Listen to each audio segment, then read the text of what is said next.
Let's go over 3 exercises that not only help you to substitute for squatting, kind of as a combined nature, but also help you build up to squat better and to be able to actually squat. It's super important for us functionality and also longevity-wise for us to use and move our body that way.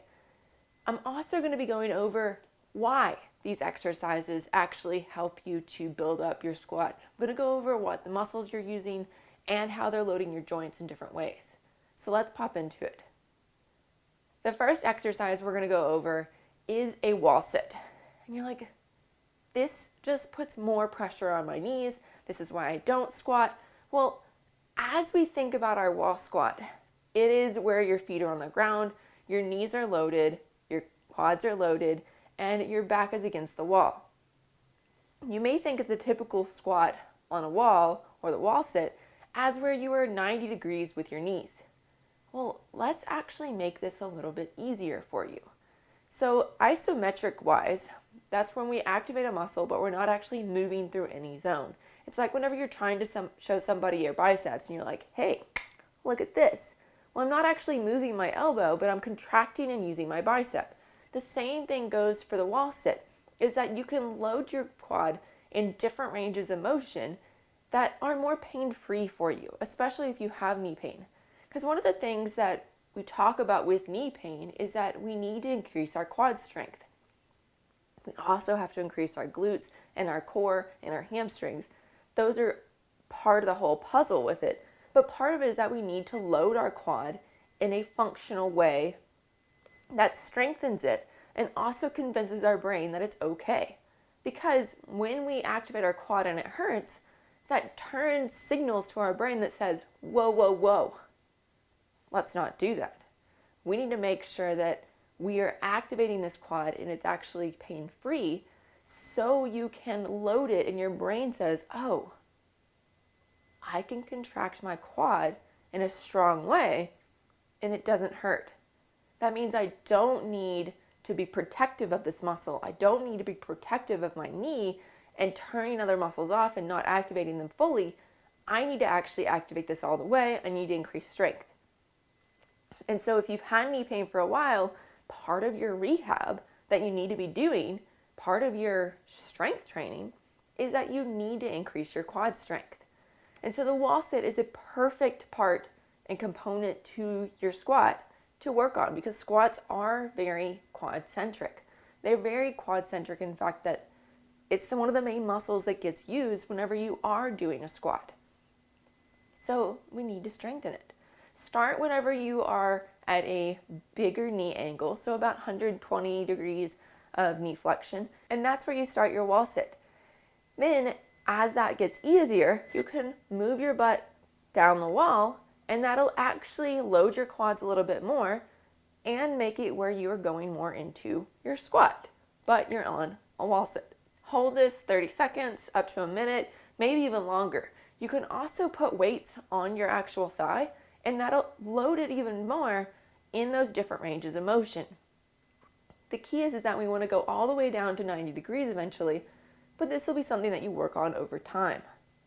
Wall sit is a perfect way that you can integrate some of the functionality of your squat to an exercise that doesn't actually hurt. The other thing that you can do with a wall sit to integrate and help you use your glutes, this is kind of a caveat to still number 1, is that you can add a band around your knees. Then you can open and close your knees or do basically a clamshell with your knees. And that gets not only your quads, but also your glutes to work with you while you are holding that wall sit. It's a great way to also occupy your brain instead of just sitting there leaning against a wall. Number 2. Number 2 is something that you probably already know and you probably are already doing, but it is a bridge. It's where you're laying on your back, you're pressing through your heels, raising your butt off the ground, and making sure you're loading your glutes and your hamstrings, but keeping your core nice and on and engaged. This exercise can be loaded in so many different ways. It has such a high level of potential for you to do. It's one of the best exercises to help you integrate and use your glutes, use your hamstrings together as a whole with your core. I love the bridge, but you have to do it correctly. The bridge, you need to control and activate your core. You need to kind of tuck your pelvis up underneath of you, and you need to drive through your heels and bring your butt up. Now, most people that have problems with activating their glutes, they do one of two things. One, they don't tuck their pelvis up underneath of them. They don't flatten their back to the ground.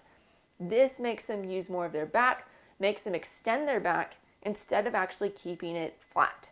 This will make you feel it in your back versus as much in your glutes. It'll also potentially make you feel it more in your hamstrings versus your glutes, and can make you cramp in your hamstrings if you're not doing it properly, aka that you're not actually using your core right.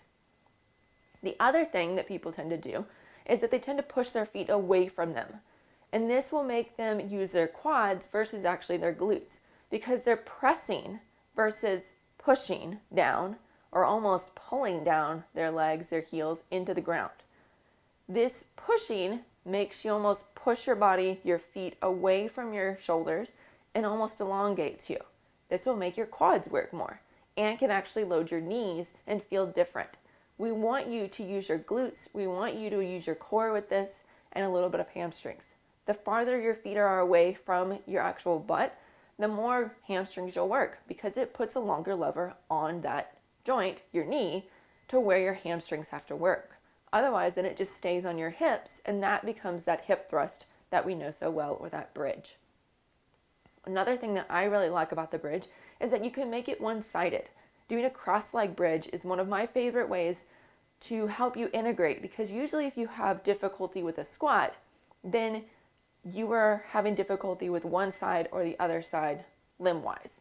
And so to make it where you're not just going to help out or do everything with one leg, then we can bring one leg out of it. And so cross one leg over top of the other, and then you can drive up and you can load more so that leg that's on the ground, or the foot that's on the ground, versus the other foot that's crossing over.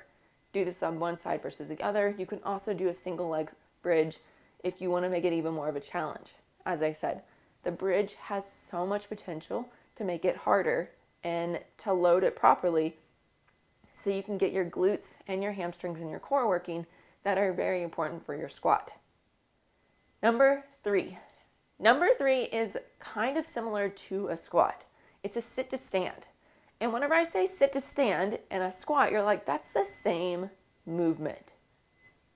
Yes and no. So yes, in the fact that you're moving up and down, but no in the fact that you get a rest break at the bottom, and you're actually thinking about sitting versus going down and then going back up. This movement pattern changes how your brain associates what's happening. We go from sitting to standing a lot during the day. You get on the toilet, you get on the couch, you sit down at a table. There's so many different things at your desk.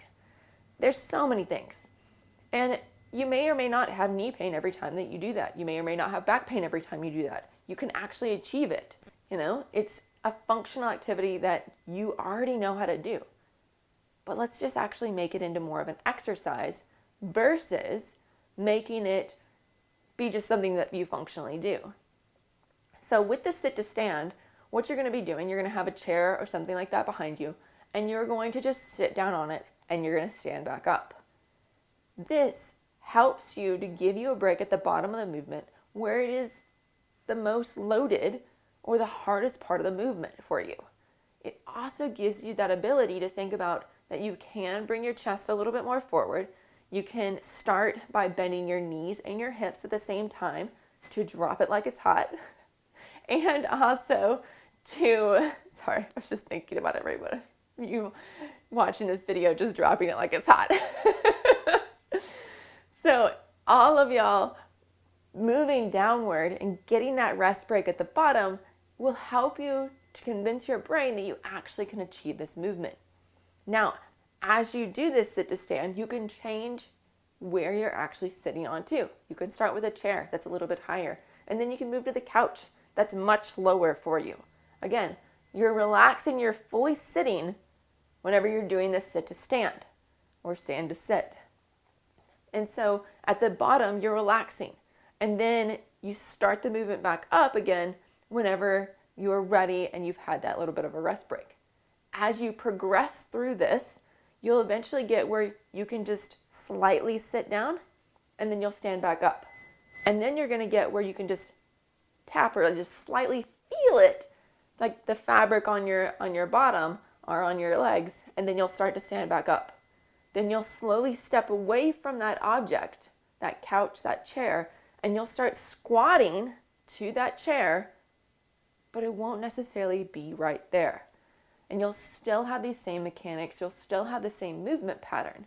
Yes, it will take still some little bit of tweaks to help you to actually squat better, but you're actually making that movement forward so you can squat and make the movement happen.